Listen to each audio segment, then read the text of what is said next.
5 आदतें हैं जो बच्चे के दिमाग को एकदम से चौपट कर देती हैं। कोई भी माता पिता बच्चे की परवरिश के दौरान ये गलती कभी नहीं करना चाहते, ये भूल कभी नहीं करना चाहते। कई बार वो कुछ गलतियों को बिल्कुल मामूली समझने की गलती करते हैं और धीरे धीरे ये आदतें बच्चे के दिमाग पर इतना गहरा असर डालती हैं कि वो सिर्फ स्लो ही नहीं होता, बच्चे की पढ़ाई, बच्चे की परवरिश, बच्चे का बिहेवियर और बच्चे की ओवरऑल डेवलपमेंट, ब्रेन डेवलपमेंट, ये सबको एकदम से खत्म कर देता है। लेट मी टेल यू कौन कौन सी 5 आदतें हैं।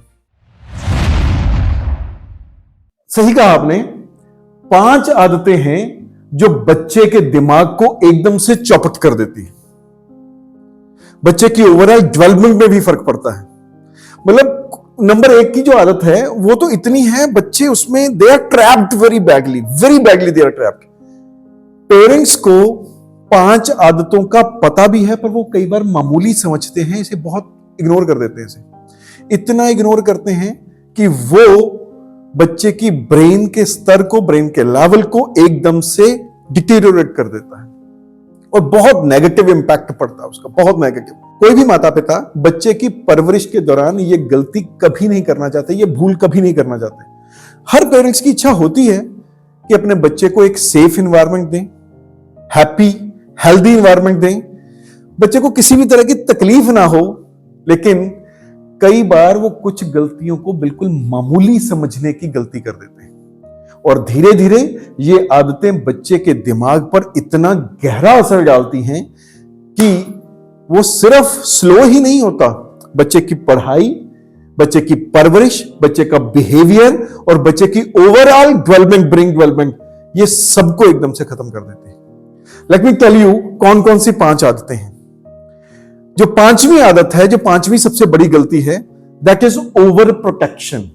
जब पेरेंट्स बच्चे को ओवरली प्रोटेक्ट करते हैं, हमेशा हर टाइम बचाकर रखना, उसकी हर समस्या का खुद हल करना, उसकी जो भी प्रॉब्लम आती है किसी भी सिचुएशन में, अगर पीयर प्रॉब्लम हो सकती है, उसकी फैमिली में कोई दिक्कत हो, उसी अपनी फैमिली में अंडरस्टैंडिंग की दिक्कत हो सकती है, अगर ज्वाइंट फैमिली है, टीचर एंड स्टूडेंट की दिक्कत हो सकती है, पर उसमें हम जब पेरेंट्स वहां पे ज्यादा खड़े हो जाते हैं, वहां पे जाके वो बच्चा डेवलप ही नहीं हो पाता।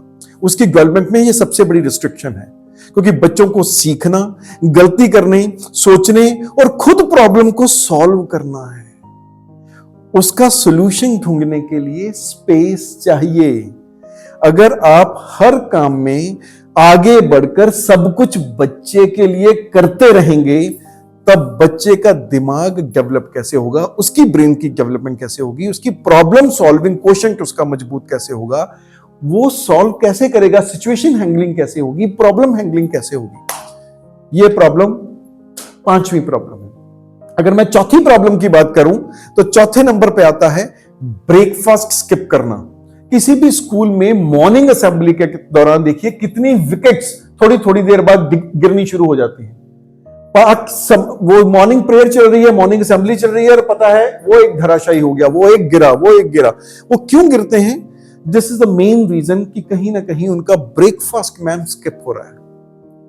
जब उसका ब्रेकफास्ट स्किप हो रहा है, बच्चे को सारे दिन के लिए न्यूट्रिशियस डाइट नहीं मिल पाती और जब उसका नाश्ता नहीं मिलता तो उसकी प्रॉब्लम सॉल्विंग जो कैपेबिलिटी है वो रिड्यूस होती है। उसकी मेमोरी, उसका फोकस, जस्ट ब्रेकफास्ट के कारण उसकी कैपेबिलिटी डाउन हो गई, उसकी मेमोरी, उसका फोकस। इसलिए जरूरी है बच्चों को हर सुबह एक अच्छी बैलेंस्ड न्यूट्रिशियस डाइट, एक अच्छी डाइट, अच्छा ब्रेकफास्ट मिलना चाहिए। तीसरी आदत है जो बच्चे की सबसे खतरनाक आदत है, तीसरी आदत, वो बच्चे को फ्री टाइम ना देना। हमें पेरेंट्स को तो 6 बजे के बाद, 7 बजे के बाद हमें एक फ्री टाइम मिल जाता है कि हाँ जी ऑफिस से आए, घर पहुंचे और हम रिलैक्स कर रहे हैं। पर बच्चे के स्ट्रक्चर्ड शेड्यूल में उसे फ्री टाइम, ये टाइम खेलने का है और जो पेरेंट्स ये देते हैं उन पेरेंट्स के लिए वो बच्चे डेवलप ज्यादा अच्छा करते हैं।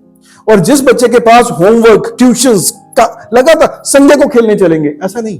डे में फ्री टाइम खेलने का क्या है, जो स्ट्रक्चर्ड शेड्यूल है उसमें फ्री टाइम क्या है, ये अगर नहीं है तो बिल्कुल ठीक नहीं। क्योंकि ये खेल कूद का समय जो होता है, जो भी फ्री टाइम है जिसमें खेलता है, फिजिकली एक्सर्ट करता है जब बच्चा, तो खेल कूद का समय बच्चों की क्रिएटिविटी एंड ब्रेन डेवलपमेंट को बूस्ट करता है।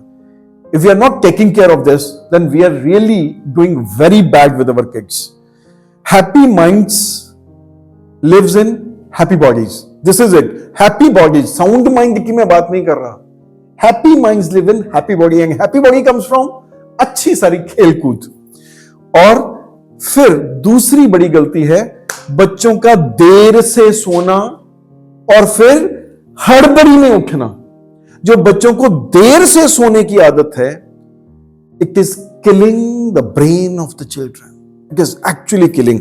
अगर बच्चा ठीक टाइम पे 8:30, 9, 9:30, आजकल बच्चे 10:30, 11, 11:30, क्योंकि पेरेंट्स का डिनर ही घर में, डिनर टाइम ही 9:30, 10:30, 11:30 चल रहा है, 11 बजे चल रहा है. अगर बच्चा 9 बजे सो रहा है और सुबह 5 बजे उठ रहा है, 4:30 उठ रहा है, उसकी टाइमिंग ठीक है, अगर उसके ब्रेन का लेवल ही डिफरेंट हो जाता है. एकेडमिक रूप में जो देर से सोने वाले बच्चे हैं, एकेडमिक रूप से वो अच्छा परफॉर्म नहीं कर पाएंगे. उनकी फोकस करने की कैपेबिलिटी, उनकी कंसंट्रेशन, उसके ना सोशल स्किल्स ही मैम खत्म हो जाते हैं. सोशल स्किल्स ही खत्म हो जाते हैं. इनकी इससे ओवरऑल डेवलपमेंट पे बहुत ज्यादा फर्क पड़ता है. And the first killing habit is screen time. जितना ज्यादा स्क्रीन टाइम बच्चे का होगा उतना स्लो उसका ब्रेन होगा. ये सब जानते हैं, ये इसका पता है, हर किसी को पता है स्क्रीन टाइम का. पर फिर भी उनका अच्छा नुकसान क्या होता है हमें पता है. स्क्रीन नहीं होनी चाहिए, स्क्रीन टाइम ज्यादा नहीं होना चाहिए. इसका नुकसान क्या होता है आपको पता है? लैंग्वेज डेवलपमेंट स्पीड जो है उसकी पेस है, लैंग्वेज डेवलपमेंट पेस उसकी स्लो हो जाती है, डिप डाउन हो जाती है. उनका बच्चे चिड़चिड़ा ज्यादा होना शुरू हो जाते हैं.